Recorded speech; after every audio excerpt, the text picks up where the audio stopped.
So, Savitri, as we know, is the evolutionary journey of creation. And it starts with complete ignorance of who we are, why we are here, where we have to go. And all this is typified in human beings because animals don't even care to know why they are and where they have to go. But in human beings, these questions begin to arise and choices have to be made. It starts with utter ignorance. There is a stage in which we are happy in the ignorance, but not for long. The divine has checks and balances mechanism. You can't be happy too long in ignorance. So pain comes as a grace. Suffering comes to wake us up, to remind us of the imperfection of our life. It is not a punishment. Very often it's a grace. It's not because we did some bad karmas. Probably we did some good karmas. So divine has chosen to wake us up. So suffering comes to wake us up because we were too happy with the limited. And he wants to give us the unlimited, the limitless. So that's the first step when we begin to wake up from ignorance. Unfortunately, often through the touch of pain. Or rather we experience this waking touch of the divine as pain. So, when we are deep asleep and even our mom or friend wakes us up, bahut der ho gayi hai, it's too late, we get up like that. No, we don't say, oh my friend, so nice. It's later on we know it's my friend's hand or my mother is trying to wake me up. Then the next step is when we begin to seek why we are here, often because of some issues, challenges, problems in life. And if we are fortunate enough not to go to all kinds of advices that are given, if we are fortunate enough to learn to reflect within, to try to find the source of misery, we'll discover it. It's all within us. We'll see that little movement which is veiling us from joy, which is bringing that cloud of depression, etc., etc.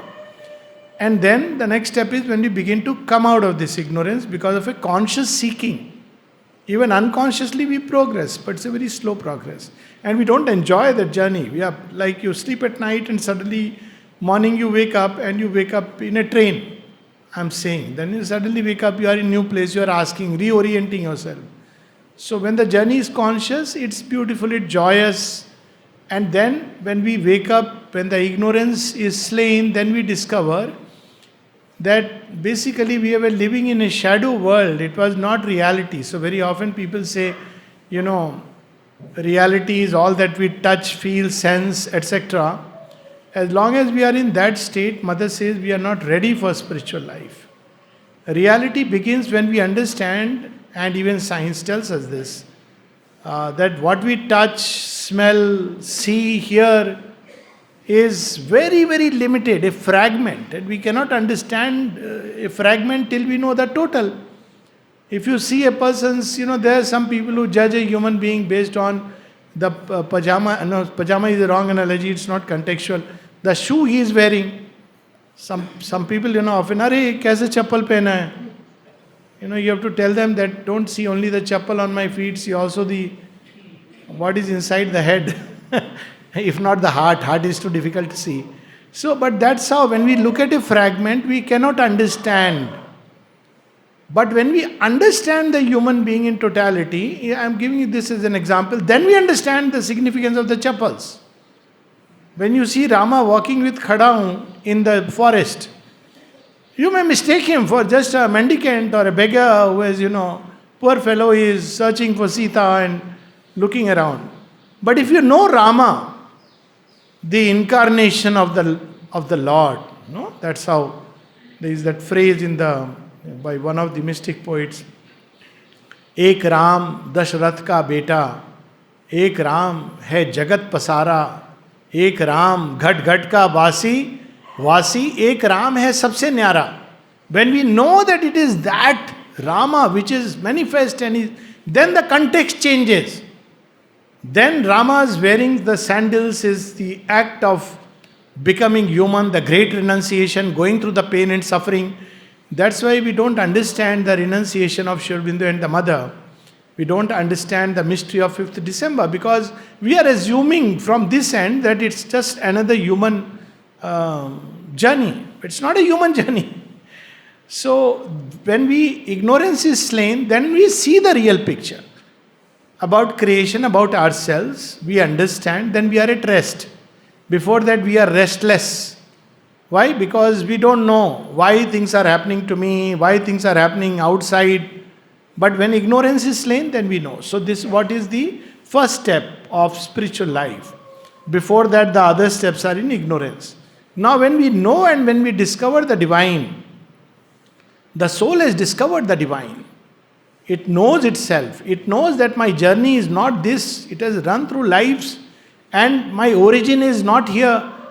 I am not my parents' child, sorry to say. I am my parents' child with a capital P. You know that story of Kartikeya? So Kartikeya has been born to slave Ritrasur, and Shiva and Parvati is born out of the combined energy of Shiva and Parvati. And because they know Vritrasur will attack, he is still a child, he is gone to be with the 6 Kritikas. Symbolic story, I am not going into its detail, but very symbolic story.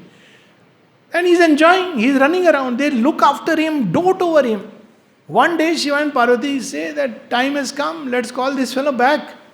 And they come to call him, he says, no, he runs away, he hides. He disowns, he says, no, I am not going to come with you. But then finally he revolts. Then finally he learns and he is trained into that mission for which he is born. It's a very fascinating story. It's the story of a soul. So when we come out of that cloud, then we know it's not that we cancel these parents, but we discover that we always have been and we always will be, and we are born of the divine parentage. It becomes our identity. It's a new identity. Then life changes. Then what happens? So there is a whole line of spiritual thought till now. There are 2 lines of 2-3 things which are possible. One is when we have discovered our home, our true parents. Why do we want to linger here? Sounds logical, but makes an absurdity of the whole process of creation. Why did we forget? Why the parents made us forget? Why we went into this ignorance? If at the end we were to just discover, well, I am that. Well, you always were that.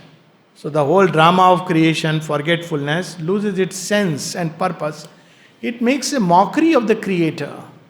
When we mock creation, we are actually mocking the Creator. So that's why these philosophies go into either illusionism or, Maya and all those things. So yet people who want to merge and vanish, it's their business. The second is that, we are inwardly free, but we'll continue to act in the world as Jivan Mukta.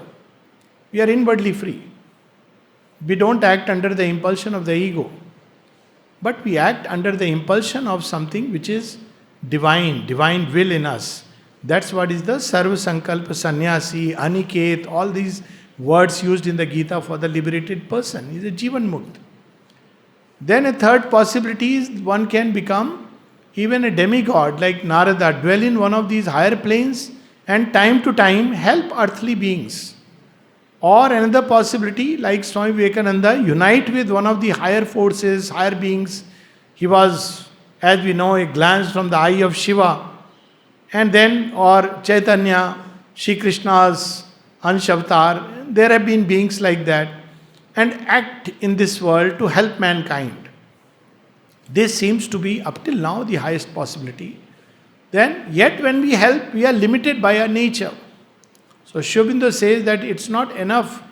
Even the nature must be transformed. What it means is that every activity must become divine, must be uplifted. And the logic is very simple. Every activity in creation, from everything that we receive, everything that we release in this world,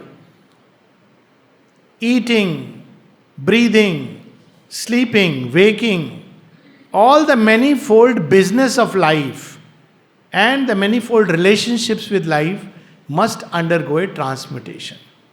Then only we can have a divine life. And that is the essence that we see Sri Aurobindo is taking us to in this canto, the return to earth.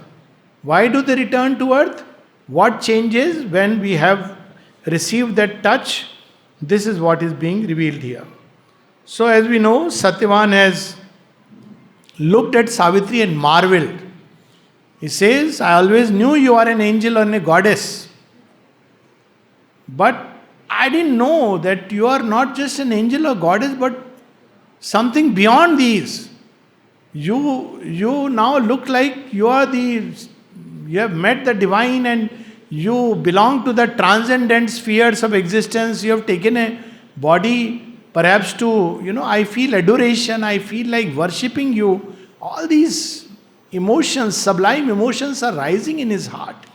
They are natural when we are face to face with the divine and the divine chooses to uncover himself. They are very natural because the soul recognizes, Satyavan recognizes in her the world mother. But now he is in a dilemma. He is married to her.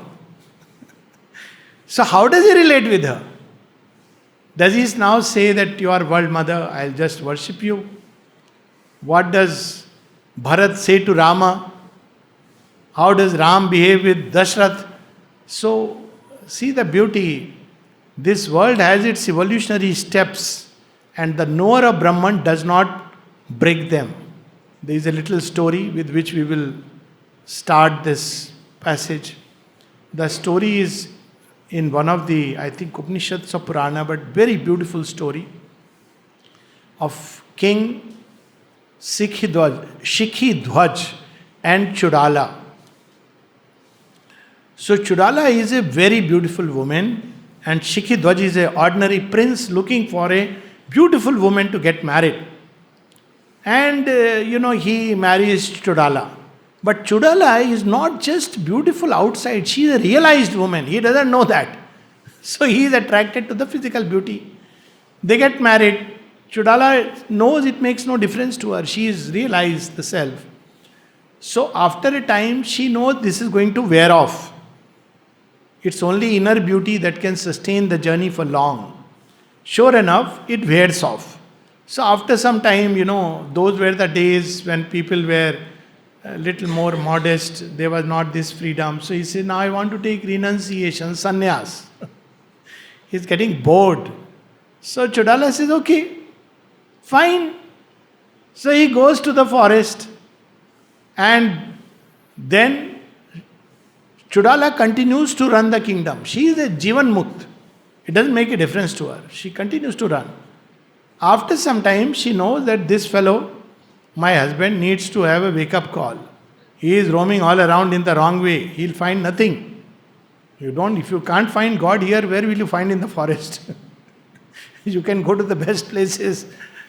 Ultimately, it is the heart's cave one has to enter. No other cave. That is cave number 000.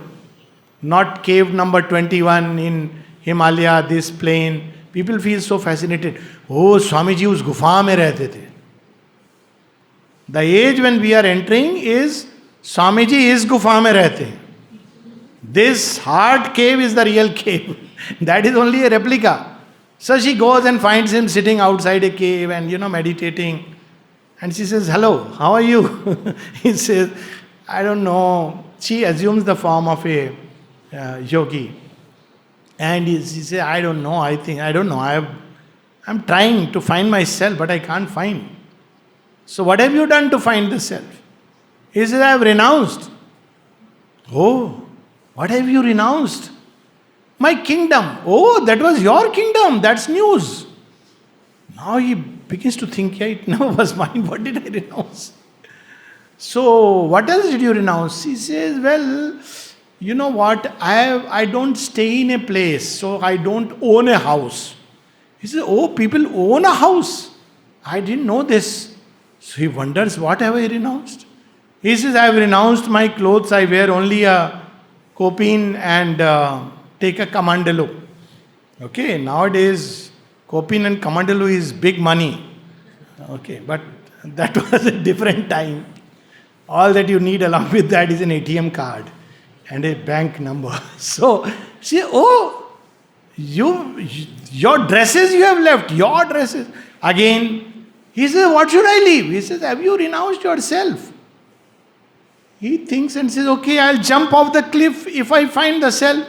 He says, fool, that's not your body. That is the tradition. You still think it's your body. Get rid of this attachment and position with all these things. And yet you can enjoy all these things as gifts of God. That's how it is. Ishavasyamidam sarvam yat kincha jagatyam jagat tena tyaktena bhunjita ma hridaya kasya suddhanam. Thus far, Indian spirituality has traveled. It's a long distance. That we lost it and became sannyasis. It's probably it was needed phase of life when India lost its, those heroes, sannyasis who were jivan mukts. We lost that and took refuge. Now yoga is re-emerging. So Sri Aurobindo is saying what yoga is meant for. Yoga is meant for not annulment but fulfillment. Annulling the ego but fulfilling oneself by the touch of the divine. And that makes logical sense. That's why creation is there. Creation is meant to fulfill the creator who dwells within it. So Satyavan toward the end says, page 719, my human earth will still demand thy bliss. I'll still like to hold your hand and sit by your side and look at the wonderful scenery. Don't tell me now I've become too transcendent for you.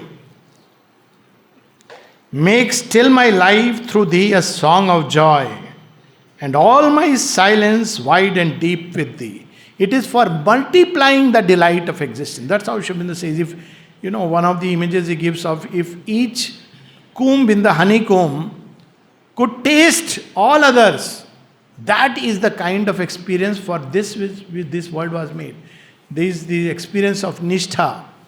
Woodrow Wilson, President of America, then President of America, his daughter, and she was sitting at 15, she was in the garden, she was reclining, and suddenly she said, I'm feeling so happy. I wish God could feel a little bit of this happiness.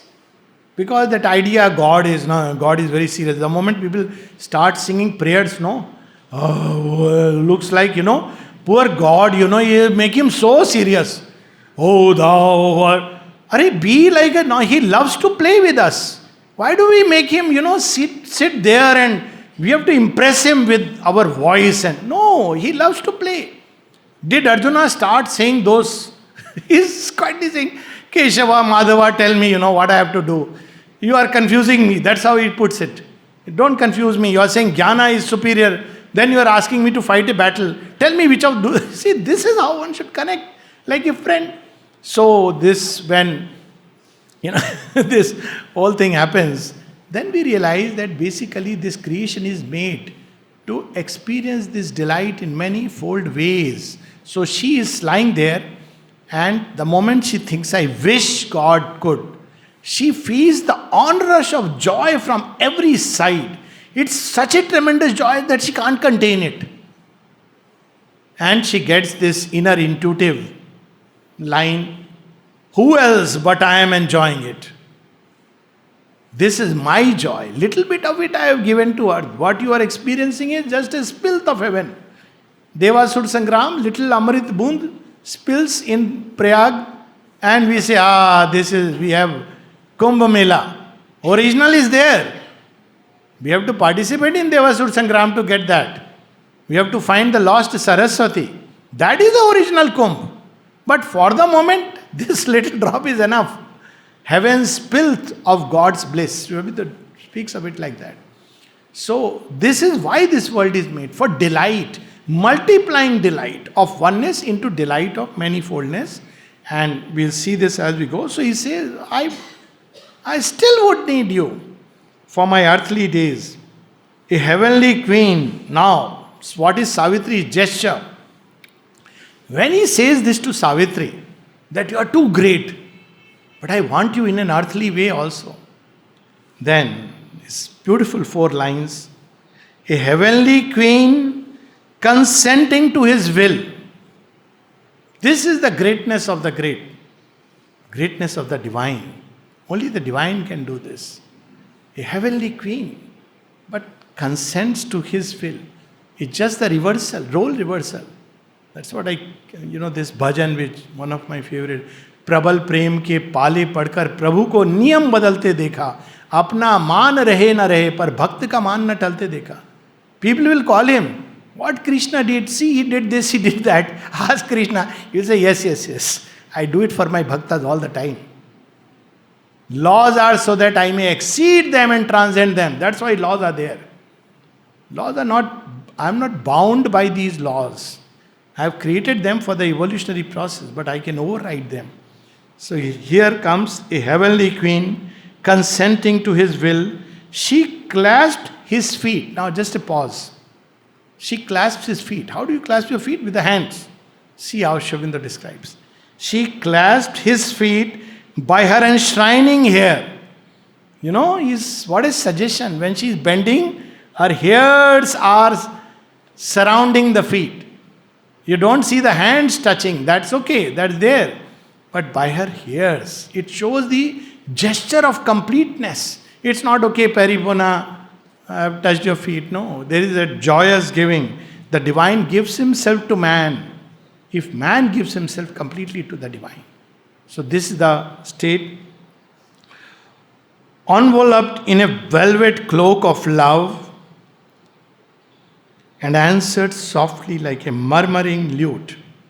So her hairs surrounding his feet, she is touching, and in a cloak of love, velvet cloak, and thereby we see all these colors indicate something or the other. So velvet color is the color of divine love in all its passion. When it has turned, all the passions of the human heart have turned into their divine equivalent. That velvet cloak, velvet is also the color of royalty. When people wear velvet and they throw around, it's a cloak of royalty, insignia. So the love of the great. And then she answers him. All now is changed, yet all is still the same. This is the difficult part people find difficult to understand about Sri Aurobindo's yoga. So, all now is changed, yet all is still the same. Lo, we have looked upon the face of God, our life has opened with divinity. We have borne identity with the Supreme. These are not ordinary words. To become one with the Supreme. The Supreme is dwelling in this body, every body. But I have become conscious and joined with the Supreme. See, this is why it is so difficult. Today, and I don't know, all kinds of confusing ideas in the head. Somebody's from some great Vedantic yogi, I don't want to name him. He says, as long as you are interested in helping the world or changing the world, you have not realized the self. So I said, then Krishna had not realized the self, Rama had not realized the self. See, our understanding of things. So Sri Aurobindo explains how subtle a thing renunciation is. So Rama's wife is stolen away. Should Rama renounce and say, well, there is no wife, there is no husband, karmo ka lekha jokha, destiny has done this. What can I do? That is God's will. She has gone where she had to go. I am anyways a mendicant. I'll join an ashram and don the ochre robe and discover God. Good riddance. God has taken away my attachment. That's not how he responds. Rama is a yogi. At 16 he had realized all these things. He's a yogi. So he says no, because here it's not about his wife. It's about dharma. The yogin acts in that sense. It is the divine will within him. The divine will within him is not to abandon Sita. At this point of time, he must go and take the challenge of Ravana. So this is where we see, she says, we have borne identity with the Supreme and known his meaning in our mortal lives. Our love has grown greater by that mighty touch. This is what divine touch does to love. It does not abandon human love, but removes from it the sting and poison of lust and hate and jealousy and greed and possessiveness and God knows what all. That sullied love. You see, when we read Mahalakshmi, she is the goddess of love. So what does she do? She says she wants this bitter poison to be out. Then the sweetness of love can pour in. So it's not love that is bad. It is the mixtures of the human ego and desire that sully it. But Mahakali's love is different. She is also goddess of intense love. She says, nothing doing. I'll throw it away. So she is of a different kind altogether. So this love becomes greater by the touch of the divine. It is not annulment but fulfillment that it seeks. That's why it passes away from human hearts. People often say that love is bad or love is, a madness. Love never, it's something that passes away. No, we should say we are not strong enough to hold it. That's why it passes away. It's no fault of love, it's our limitation. It doesn't pass away. It always, in fact, even at human level, it always remains buried somewhere, even after everything. And anytime it can come up. That's why there is a very nice word, old flame. Somewhere it remains buried like a seed, long forgotten, but still something remains. You cannot destroy it, it's that power. It is overcome with all these things. And yet it can come up at any given point of time, but to be purified, not to be. So she says, our love has grown greater by that mighty touch and learned its heavenly significance. Yet nothing is lost of mortal love's delight. So people in the ashram context, especially Dilip Kumar, I used to feel, sir, I believe that, friendship and all this is not encouraged in the ashram. Now when you hear all kinds of people, this is what you will get. Hey, ekdam strict, serious, don't smile, sadhana, serious sadhana means you are not supposed to smile. Then Sri Aurobindo's letter is there. He says friendship, affection, care, all these are indispensable notes in the divine perfection that we seek. Love, friendship, care, affection. They are indispensable notes. But we want to found them on a deeper and surer basis because we have seen by experience that when they are based on the ego, they lead to unnecessary suffering and pain. So it's not that this is bad. It is he wants first the human vessel to be ready. A child wants to fly the airplane. So you have to tell him, okay, बड़े हो जाओ.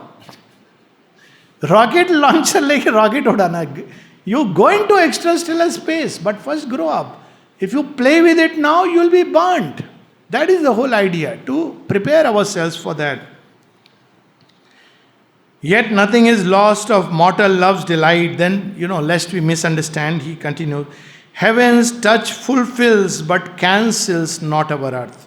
There are some sentences which are like quintessence of Sri Aurobindo's yoga. This is one of them. Heaven's touch fulfills but cancels not our earth. We want to make, Mother says, we want to make life perfect with the divine perfection.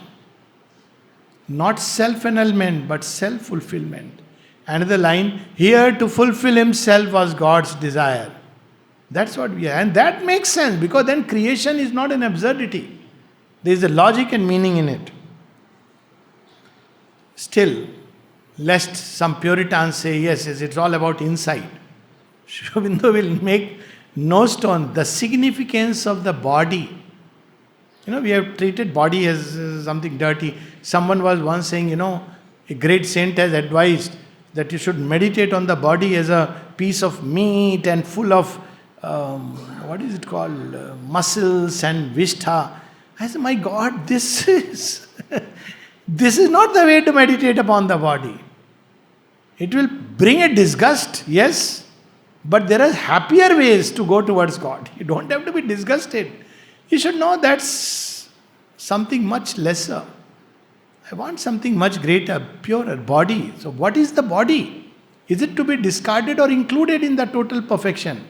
Last essence of Sri Aurobindo, he says it is to be included. So here comes the significance of the body. Body is a vessel. You fill it with dirt, dirt will flow through it. You fill it with the purest divine Ananda, Ananda will flow through it. That is the whole principle of Shaktipat. Some yogis initiate like that. The touch, that is the significance of embrace. When divine embraces, it's not just, when Rama comes back and embraces Bharat, he transmits into him all that he has gained. He says, you should not be deprived of all that I have discovered.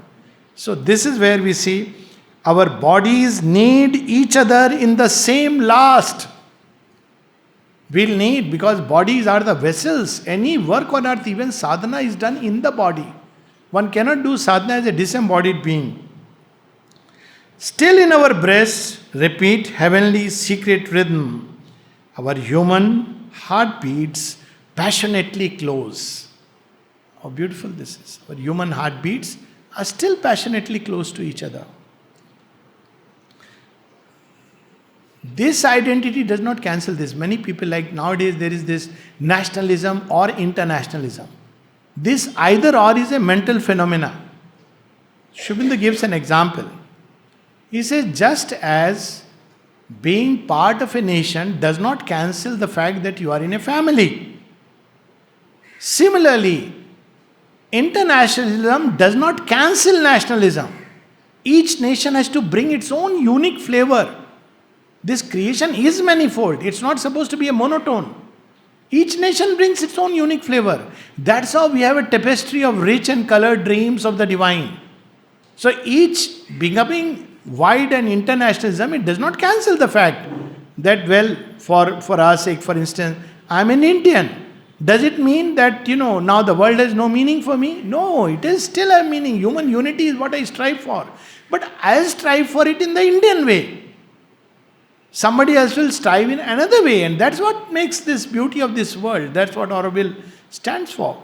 So, we have here, still am I she who came to thee mid the murmur of sunlit leaves upon this forest verge.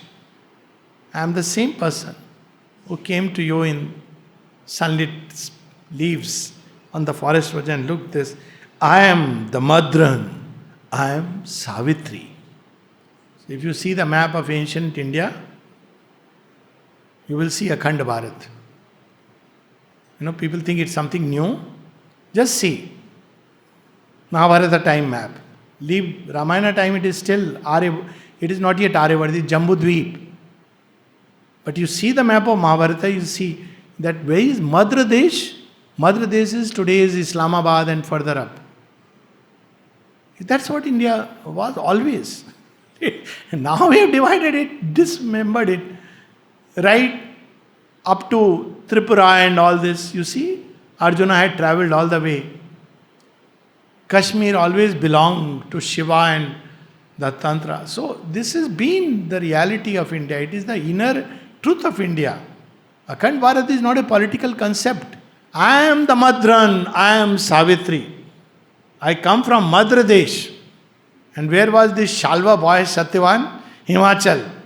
So she has gone, we can imagine on the horse chariot driving herself. She was not like, oh, I need a, driver to drive me. This was woman in ancient India. I can drive myself. Dad, don't worry, I have the license. She goes all the way, meets the Shalva boy and picks him up, chooses him, falls in love, marries, and comes back and declares, Dad, this is done. Father and king, it is done. That's all she says. So, she says, I am the same. All that I was before, I am to thee still. I am still your wife. I am still the daughter-in-law to these people. I have discovered the Supreme, become one. That's fine. But it is Supreme who is laboring here and become all these things. Even the worm, the clod is nothing else. So I am playing my role, but with complete union with the Supreme. Close comrade of thy thoughts and hopes and toys. Now there is a description of what an ideal, perfect, divinely based relationship is. Now you see, close comrade of thy thoughts and hopes and toils. I share with you all your hopes and efforts and thoughts. I am a close comrade. Not that I know. I am a comrade. I am not just, you don't share these thoughts and I know it. Comrade means I am a friend in all this. I am one with you. Together we strive for the same hopes and toil. All happy contraries I would join for thee. All that seems to be vain, opposite, all of them, I am here to harmonize your life. I am not here to break things. I am here to unite, to harmonize. That is the eternal feminine. She joins things. That's why we see in Savitri when Ashwapati stands on the verge of extinction and he meets that Neti Neti Purusha. Not this, not this. He says, but this is not what I came for all the way. And then a heart was felt in the spaces wide and bare. One came infinite, absolute and infinite. What she does? And took the world and nature and soul in her embrace. That's how she takes everything in her heart. Sanction to everything. Yes, yes, yes. That is the Divine Mother. So she says, I am here to harmonize your life. And something very beautiful. All sweet relations marry in our life. Marriage is not okay. We now think, okay, wife, husband, role playing. This is how the mind does. Okay, you are a wife, this is your role. You are a husband, this is your role. Then there is a fight between mother-in-law and now it has changed. Now times have changed. Mother-in-law is running around ki vanprasthi le lete. Well, time cycle has to change. This is law of karma. Whatever it be. So now it is all the aspects, sweet relations I'll marry in your life. What are these relations? I am thy kingdom even as thou art mine. See, we see in Shiv Purana those 7 vachan, 3 vachan, 3 that Shiva gives or 4 that Parvati gives. We should replace it with this. I feel whenever people decide to be together, marriage is dated anyway, this is what they should read. Don't make it a ritual. This is what... See, I'll read it again. What it means, what is the significance of marriage. Close comrade of thy thoughts and hopes and toils, all happy contraries I would join for thee, all sweet relations marry in our life. I am thy kingdom even as thou art mine, the sovereign and the slave of thy desire, thy prone possessor, sister of thy soul. That's what is meant by one flame in 2 bodies. And mother of thy wants, thou art my world. The earth I need, the heaven my thoughts desire, the world I inhabit, and the God I adore. This is the new creation. All sweet relations. See? Worth meditating upon. Thy body is my body's counterpart. And this is what human beings unconsciously seek and suffer. Because this model is yet to be made. But this is the ideal. And we must strive for that ideal by changing ourselves, by tuning ourselves. That's what the whole thing is. Right now it is work in progress everywhere.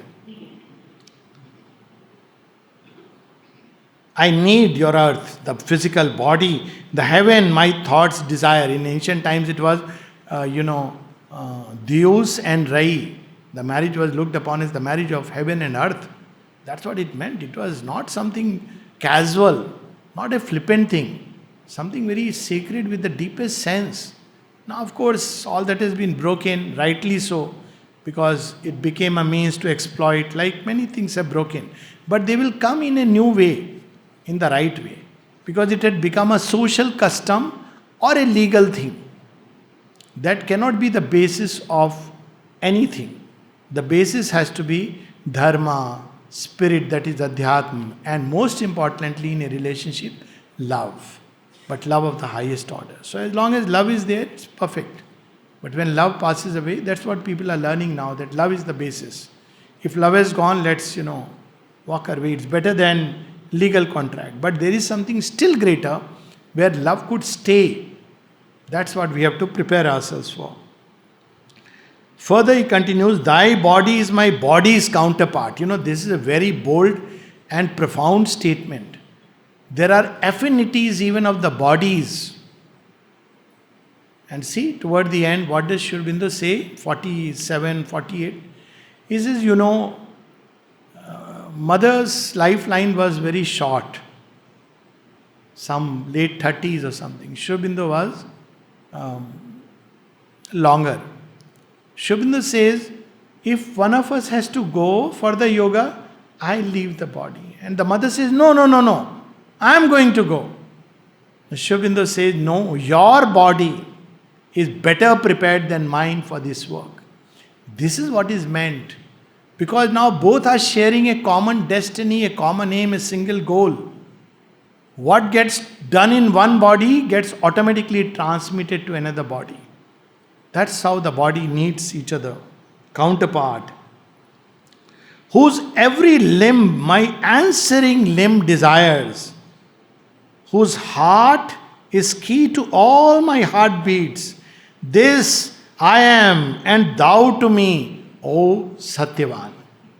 Very clear, bold says, this is what we are to each other. And so that no ambiguity remains, our wedded walk through life begins anew. That's why in India we don't, have this word vivah, it's a baad mein. We have terms like sahadharmini. She is the, fulfill of dharma together. That's how she is called, as sahadharmini. The two together follow the path of dharma and they help each other. No gladness lost, no depth of mortal joy. Nothing is lost. It's all, in fact, going to be higher and higher. Let us go through this new world that is the same, for it is given back, but it is known, a playing ground and dwelling house of God. What is the new world? Not that we have a fantastic hospital and, see, new world Mother has created. We have a multi-specialty hospital with telemedicine facility. Somebody actually asked Sri Aurobindo, sir, I believe Mother is planning a big hospital, dreams of a new millennium. What, sir? Sri Aurobindo says, far from it. The dream of the new millennium will be that there is no need for hospitals. That would be the dream. So we have this idea, what a fantastic, like somebody had created Auroville, a replica of Auroville. Now he's in jail. So what he did, he bought all the 7 wonders of the world, replica of Taj Mahal. All of them were guest houses. God knows what used to happen, replica of this, that. Now he didn't use the word Auroville, but he said it is a place like that, where world comes together and unites. You can't create like that. You can't imitate the authentic truth. So here it is, that world is, now it is a new world. But what is the new world? A new world is created by the change of consciousness. When Mother was asked, Mother, how to create the new world? She says, don't you know it? Hasn't Sri Aurobindo written it in the Gita? By the will, tapas and faith. It is inwardly we create. Then the outer will grow, endless possibilities. But first it must be created within. So that's where she has discovered that world that is the same. But what is the discovery? It is a playing ground and dwelling house of God, who hides himself in bird and beast and man, sweetly to find himself again by love.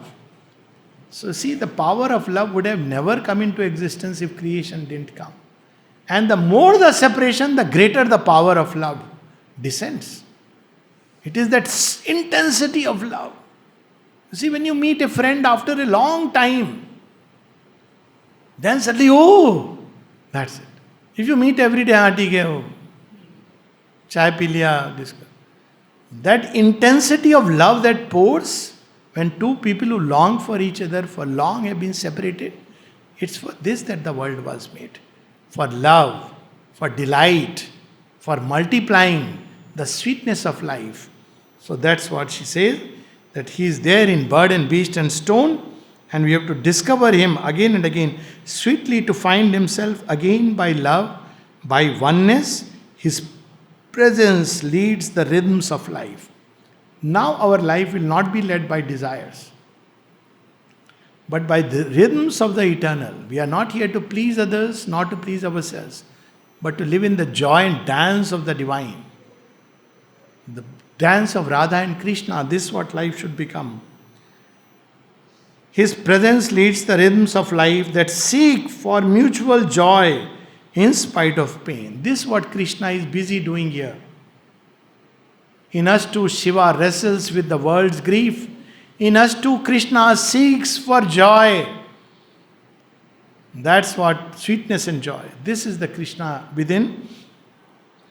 We have each other found, O Satyavan, in the great light of the discovered soul. So now what next? Normally it is like, okay, now we have found each other, we'll live happily ever after. Ek bangla bane nyara, we'll find a nice place where we'll make a nice building and we'll be happy hereafter. That is Pururavas and Urvashi. That's not the ideal. Our ideal is not that. Our ideal is here. So what does she say? Something very beautiful. We have each other found, O Satyavan, in the great light of the discovered soul. Let us go back, for eve is in the skies. He said, let's go back. Go back to do what? Now grief is dead and serene bliss remains the heart of all our days forevermore. Then only we can have the security that life will be beautiful and happy when we have found the divine. Then everything becomes a playground and a dwelling house of God. So she is not saying we'll make our house. We'll make a house of God. One more house of God amidst many. Lo, all these beings in this wonderful world, let us give joy to all, for joy is ours. This is what humanity is suffering from. That's why they are going into drugs or they are going into depression. Both because the natural joy is missing. Mind has come up with so many ifs and buts and prisons and bars. If this happens, if that happens, if this happens, if that. So between us and the natural delight, we have put so many barriers. A poor God is trying, okay, I am fulfilling this wish, now you be happy. No. It's like that story of Satyanarayan Swami. If this happens, I will pray to you. Again, that is granted. If that happens, I'll give you. If that happens, finally God says, he comes when the fellow merchant is coming with big money in the ship. Again, God comes, says, give me something. And nothing is all full of lata pata. And he says, okay, as you say. So when he reaches, he sees everything has turned into lata pata. See, he is the giver. If we don't share it with the world, he takes it away. This is the basic secret even otherwise. Everything is his. And if we want to just keep it as our private personal possession, then it is snatched away. This is the law of yagya. So this is where we see that she says, let us give joy to all, for joy is ours. Of course, she's talking of the sacred, sublime joy. Not let's go party. That's understood. That's not the ground. For not for ourselves alone our spirits came out of the veil of the unmanifest. We didn't come only for our personal joy and satisfaction. Out of the deep, immense, unknowable, upon the ignorant breast of dubious earth, into the ways of laboring, seeking men, two fires that burn towards that parent sun. This is the life of the avatars as vibhutis. That's how we see Mother and Sri Aurobindo's lives. Sri Krishna says in the Gita, Bahuni, many are my lives. When Arjuna says, there are many lives. I remember them, you don't remember. We have fought the battle of the ages. So this is how Mother and Sri Aurobindo, and we know about them in different lives they came for this work. Here they have come as the avatar, as the final consummation. Two fires that burn towards that parent sun, two rays that travel to the original light. So what is the purpose? To lead man's soul towards truth and God we are born. That's what the Godhead of the Vision Wonderful had told them. O Savitri, you are my force, laboring mid men. Satyavan, he is the aspiring soul of man. So together their coming together is to help mankind, lead man towards God and light and truth and bliss and sweetness and love. To draw the checkered scheme of mortal life into some semblance of the immortal's plan. We have to at least try to turn this disentangled, checkered life is blacks and whites, good and bad, and sorrow and joy. We should draw it into some semblance of the divine plan. It's not in the original plan, this sorrow and all this grief. Let us try to do it. Mind has entangled it into endless mazes. So let's disentangle into some semblance of the immortal's plan. To shape it closer, to an image of God, a little nearer to the idea divine. So there is buried in the heart of life, divine idea, the real idea, which is the supramental truth.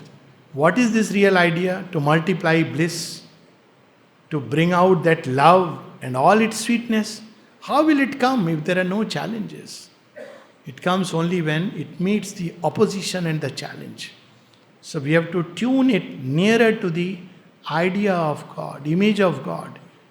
It's not that God is there and I am here. We are God in our deep essence, but not in our actual external being. But even in our external being, in our inner being and outer nature, in our life, in every activity, we must manifest that which is hid deep within us. So this is the essence of Sri Aurobindo's yoga, as we see how beautifully Sri Aurobindo brings it in this particular beautiful something which Savitri says. Can't use the word speech, can't use the word message, because it exceeds all of it. And some more is yet to come. We'll take up tomorrow. Today is an early dinner. Tomorrow we'll have 2 sessions. So we'll meet again 5:15 tomorrow.